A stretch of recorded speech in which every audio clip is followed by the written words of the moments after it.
What's going on, guys? Welcome to another weekly recap with your friends at CardLines. We're going to look back to the previous week's headlines and talk about all the big takeaways. And speaking of big, we have a gigantic big announcement that we're going to make at the end of this episode, so don't go anywhere too fast. This could result in free cards for you, so don't go anywhere yet. Here's all the stories that we published throughout the week. I think there's about 12 total. I'm going to talk about quite a few of them. We're going to go high-level view. We'll talk about some of the details, but if you really want to dive in, I really encourage you to do so. If something strikes your interest, be sure to go to cardlines.com so you can learn more. Starting off, let's talk about the top sports card grading trends for August of 2023. This is a fantastic article that we put together every month talking about the previous month's sports card grading report. So basically what happens is PSA, SGC, BGS, and CCG, rebranded, all these guys disclose their grading numbers from the previous month, and then we get in and determine what the numbers mean, what kind of story they're telling.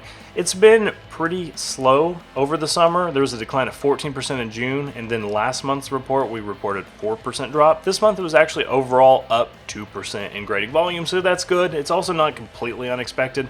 The summer months are usually pretty sleepy for sports cards because NBA is not going on, NFL's not going on, and that only leaves baseball, which isn't the most popular sport, although Top Scrum's kind of popping right now.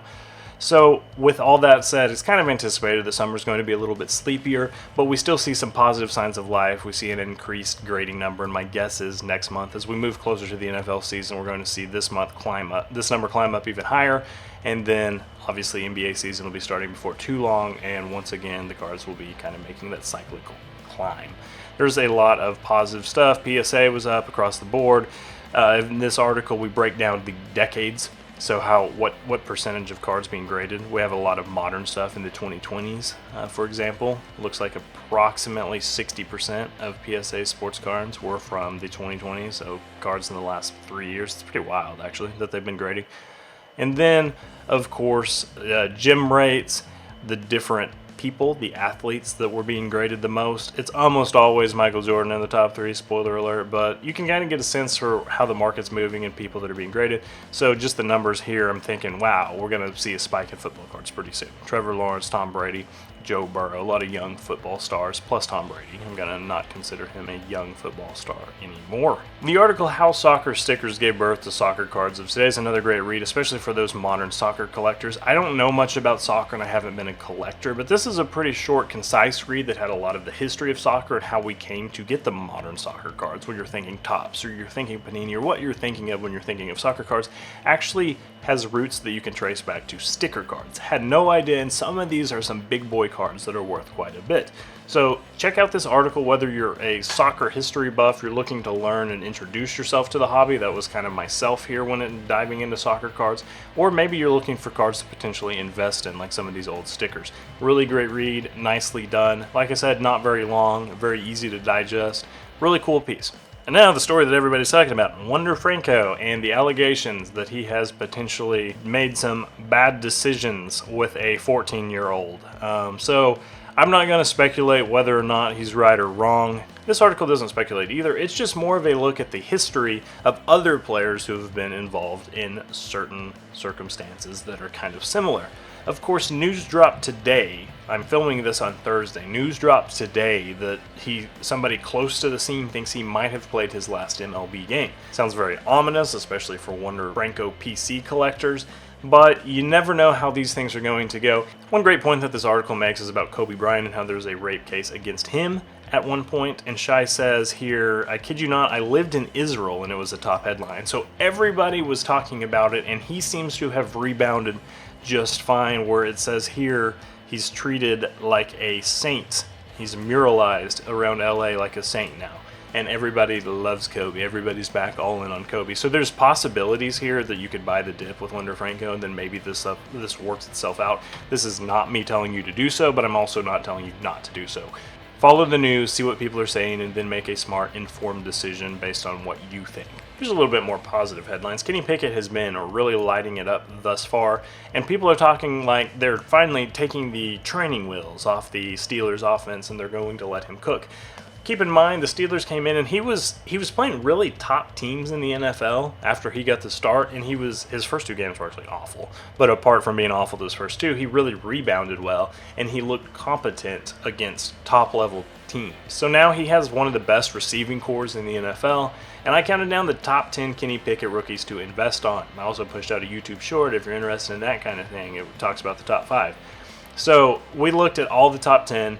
I don't want to spoil it too much because I do want you to go check it out, but we talked through all of them, including some of them that are more rare than others. Go check out the top 3 on your own. I'll be a little tease on this one. But if you think Kenny Pickett and the Steelers have potential to turn some heads this season, this could be an article to go check out and invest in before the market takes off any further. Finally, we want to look at 3 different product reviews. Topps Pristine is kind of an interesting layout. It's this pack and some nice cards. You're going to get 2 autographs per box. One is going to be a relic card. So there's some really nice stuff. It's pre-selling for under $400, and I think you get 60 cards per box, something like that. Check out this article. Nice set. If you're into this kind of thing, check out Topps Pristine. It's kind of this weird high-end version of Topps Chrome.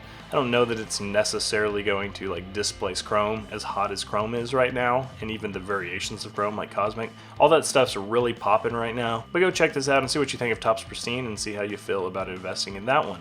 We look at some of the historical value here, and it looks like just last year's is already selling for $425 to $450. This year is a lot stronger rookie class. Here's my favorite rip lately, and I know that's crazy because I talk about all the time how I am not a baseball guy, but Topps Platinum has been really cool. Topps Chrome Platinum Anniversary is technically the name of it.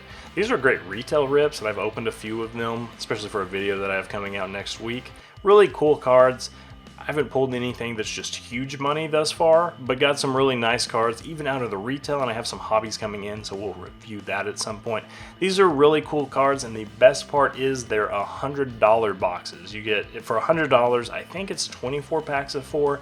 There's tons of color, tons of autographs, a lot of great stuff. You can get on if you've never made a purchase with Topps before. You can do the new customer discount for 10% off a box, limit of $20 total. So you can hop on, buy them straight from Topps for $90 a box for your first purchase, and then rip them. Best value rip that I have found in a long time.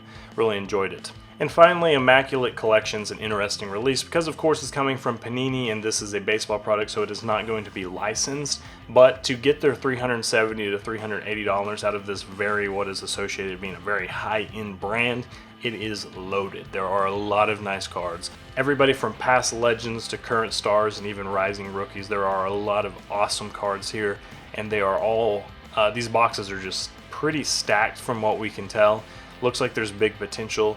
Of course, it's kind of niche. There's going to be some collectors who don't want it because it's not licensed, but there's still, if you're into the cards and the high potential, having these really nice high quality cards, then give it a look, give this article a read, see what you think about as a rip, or maybe you just want to stay away from it altogether.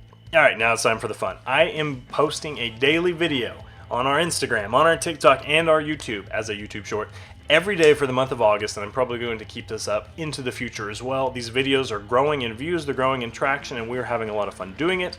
And if you're already watching this video on YouTube, then you found our YouTube, congrats! Just click the subscribe button, ring the notification bell so you never miss another video, and then go follow us on Instagram and TikTok. Why? Because, as I stated in this nice little post, we're actually giving away a box of cards every single week to one of our followers. So all you have to do is follow to be entered. We're going to randomize it, and then in the video that I post every Friday moving forward, I'm going to announce who won the week's box.